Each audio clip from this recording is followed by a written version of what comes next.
आज class tenth का SST हम पढ़ रहे हैं। क्लास टेंथ का एसएसटी में हमारा हिस्ट्री चल रहा है, इतिहास में chapter number 3 Bihar board, Hind चीन में राष्ट्रवादी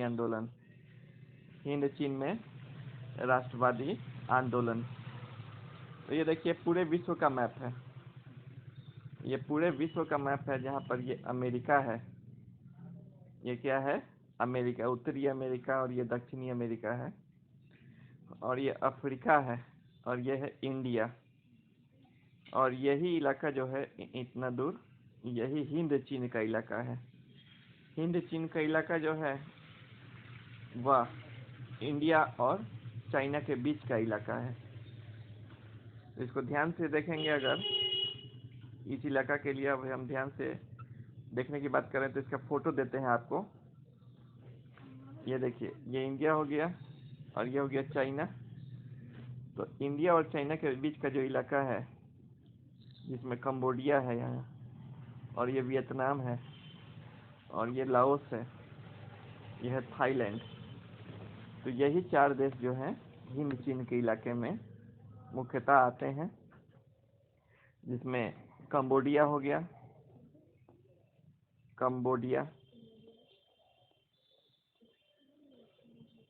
ये वाला जगह हो गया यहाँ जो है वियतनाम,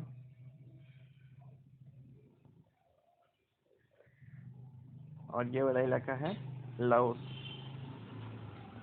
यही हिंद चीन का इलाका है। तो आप पाठ से ही परिचित हैं, हिंद चीन में राष्ट्रवादी आंदोलन, यानी कि लाओस में, कंबोडिया में और वियतनाम में जो राष्ट्रवादी आंदोलन हुए, कैसे हुए, क्या क्यों हुए। तो जान जाइए कि इस इलाके पर पहले फ्रांस का कब्जा था। हिंद चीन के इलाके पर किसका कब्जा था? फ्रांस का। जैसे कि इंडिया में अंग्रेजों का कब्जा था, उसी प्रकार से हिंद चीन के इलाका में फ्रांस का कब्जा था। तो इसके कारण कई लड़ाइयाँ हुई स्वतंत्रता के लिए, उसके बारे में हम लोग पढ़ने जा रहे हैं। तो क्वेश्चन आएगा आपको परीक्षा में कि हिंद चीन का अर्थ क्या है।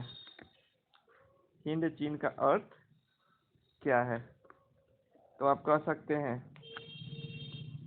कि हिंद चीन का अर्थ है वियतनाम, लाओस और कंबोडिया का इलाका।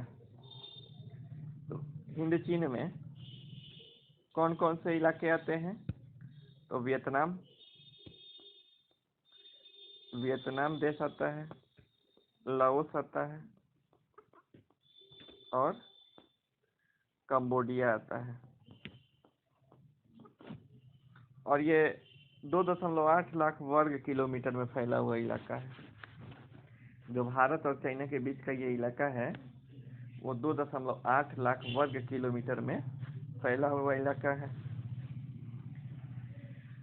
और इसकी जो उत्तरी सीमा है म्यांमार को छूती है और चीन को छूती है, और जो दक्षिणी सीमा है वो चीन सागर को छूती है। यहाँ देखेंगे, यही है चीन सागर, ये इलाका चीन सागर का है। तो उत्तरी इलाका ये म्यांमार, बर्मा जो है ये म्यांमार देश है। तो यही समझाया गया है। अगर पूछेगा क्वेश्चन में कि हिंद चीन का अर्थ क्या है, तो कहेंगे कि हिंद चीन का अर्थ है वियतनाम देश, लाओस देश और कंबोडिया देश। मतलब ये इलाका बर्मा यानी कि म्यांमार और चीन को छूता है, और दक्षिण में चीन सागर को छूता है। और कितने में फैला हुआ है? तो 2.8 लाख वर्ग किलोमीटर में हिंद चीन का क्षेत्र फैला हुआ है। अगर क्वेश्चन है कि बाओ दाई क्या कौन था, तो जो वियतनाम देश दिखलाया गया है, यहाँ है वियतनाम देश, ये जो है लास्ट वाला देश वियतनाम देश है। वियतनाम में अन्नाम एक जगह है, वहीं का शासक था बाओ दाई। तो बाओ दाई कहाँ का शासक था? तो हम कह सकते हैं कि बाओ दाई अन्नाम का शासक था। कहाँ का शासक था? अन्नाम का शासक था। और 1945 में 1945 में वो लंदन चला गया था और लंदन में ही बस गया था। वियतनाम में जो अन्नाम जगह था वहाँ का शासक था बाओ दाई। 1945 में वो लंदन जाकर बस गया था। यही बाओ दाई का तस्वीर है, यही बाओ दाई है। और फिर 1949 में 1949 में फिर फ्रांस ने क्या किया कि बाओ दाई को सैनिक सहायता के माध्यम से फिर दक्षिण वियतनाम का शासक बना दिया। तो क्वेश्चन आएगा कि बाओ दाई कौन था? वो अन्नाम का शासक था जो लंदन जाकर बस गया था 1945 में। और फिर 1949 में दक्षिण वियतनाम का शासक उसको बना दिया गया। किसके सहायता से? तो फ्रांस के सहायता से। लेकिन वो मुख्यतः फ्रांस में ही रहता था, मुख्यतः वह फ्रांस में ही रहता था। अगला क्वेश्चन है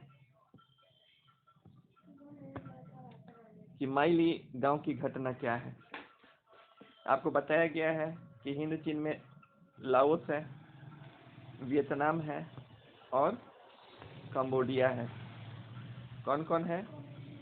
लाओस, वियतनाम और कंबोडिया। तो वियतनाम में माई ली एक गांव है, माई ली नामक गांव है। वहाँ पर अमेरिकी सैनिकों ने क्या किया कि माई ली गांव को घेर लिया। माई ली गांव को घेर लिया और घेर कर पूरे गांव को आग लगा दिया। और वहाँ जितने स्त्री पुरुष थे, अधिकतर स्त्री पुरुषों को और बच्चों को अमेरिकी सैनिकों ने मार डाला। पूरे गांव में उन्होंने आग लगा दिया, पूरे गांव में आग लगा दिया। फिर भी एक बूढ़ा आदमी जो जिंदा बचा था उसने विश्व को इस घटना के बारे में बतलाया। इसे ही माई ली गांव की घटना कहते हैं, जिसे अमेरिकी सेना का पूरे विश्व में आलोचना हुआ इस घटना के लिए। तो अगर क्वेश्चन है कि माई ली गांव की घटना से क्या समझते हैं, तो माई ली गांव कहाँ है? वियतनाम में है। और इस गांव को किसने घेर लिया था? तो युद्ध के दौरान अमेरिकी सैनिकों ने चारों ओर से घेर लिया था। गांव में उन्होंने आग लगा दिया, जितने स्त्री पुरुष बच्चे थे सबको मार डाला गया। और कौन बचा था? तो एक बूढ़ा व्यक्ति बच गया था। उसने ही विश्व को इस घटना की जानकारी दी, जिससे अमेरिकी सरकार की आलोचना पूरे विश्व में होने लगी। अगला क्वेश्चन है हो ची मिन्ह के बारे में क्या जानते हैं। हो ची मिन्ह जो थे क्रांतिकारी थे। उन्होंने 1925 में वियतनाम में वियतनामी क्रांतिकारी दल का गठन किया था। अगर क्वेश्चन है कि हो ची मिन्ह के बारे में क्या जानते हैं, तो हम लिख सकते हैं कि वो वियतनाम के क्रांतिकारी थे, वियतनाम देश के क्रांतिकारी थे। 1925 में उन्होंने वियतनामी क्रांतिकारी दल का भी गठन किया था। वे फ्रांसीसी साम्राज्यवाद से लड़ने का प्रयास कर रहे थे, यानी कि फ्रांस का जो कब्जा था वियतनाम में उससे वो लड़ने का प्रयास कर रहे थे। वो एक छात्र नेता भी थे। और अगर क्वेश्चन आएगा कि नापाम बम और एजेंट ऑरेंज क्या है, तो जब अमेरिका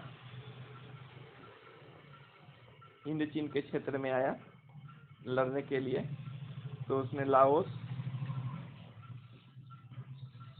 लाओस, वियतनाम और कंबोडिया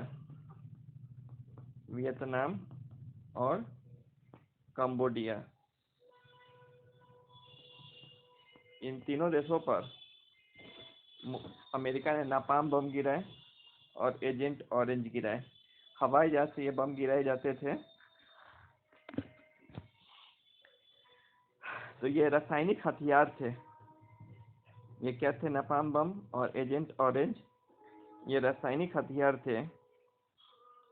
और क्या होता था कि नापाम बम जो था, नापाम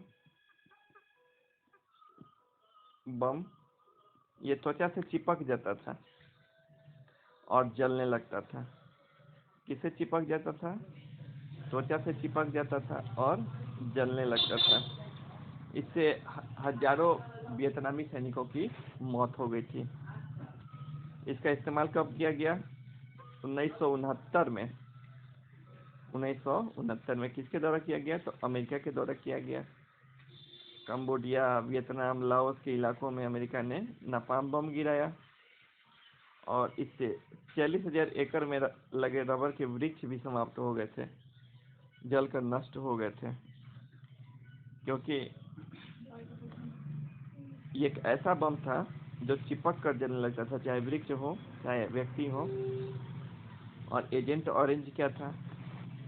एजेंट ऑरेंज क्या करता था कि पेड़ों के पत्तियों को झुलसा देता था, जिससे कि पेड़ मर जाते थे। एजेंट ऑरेंज का उपयोग किया गया था जंगलों को नष्ट करने के लिए। किसको नष्ट करने के लिए? जंगलों को नष्ट करने के लिए। इससे इसका उपयोग खेतों पर भी किया गया और आबादी पर भी किया गया। और एजेंट ऑरेंज बम का असर है कि आज भी वियतनाम में विकलांग लोग पैदा होते हैं। जो बच्चे पैदा होते हैं या तो विकलांग पैदा होते हैं, अधिकतर को कैंसर भी रहता है। ये सब नापाम बम और एजेंट ऑरेंज का ही असर था। अब है कि अमेरिका उतनी दूर से हिंद चीन के इलाका में युद्ध के लिए कैसे आया? यहाँ क्वेश्चन दिया हुआ है, अमेरिका हिंद चीन में कैसे दाखिल हुआ? तो इसका आंसर होगा कि अमेरिका दक्षिणी वियतनाम और हिंद चीन में बढ़ते साम्यवादी प्रभाव को रोकना चाहता था। यानी कि साम्यवादी प्रभाव, साम्यवादी सरकार जो वियतनाम में बन रही थी, उसको रोकने के लिए अमेरिका हिंद चीन के क्षेत्र में आया, क्योंकि अमेरिका में डेमोक्रेटिक सरकार थी। तो डेमोक्रेटिक सरकार चाहते थे कि विश्व में डेमोक्रेटिक सरकार ही बने, और वो साम्यवादी सरकार का विरोध करती थी। साम्यवादी सरकार में क्या होता है कि जब कल कारखाने होते हैं, इन सब का स्वामित्व सरकार के हाथों में होता है। तो साम्यवादी सरकार के फैलाव को रोकना चाहती थी, इसलिए अमेरिका हिंद चीन के युद्ध में उतर गया। और आज नहीं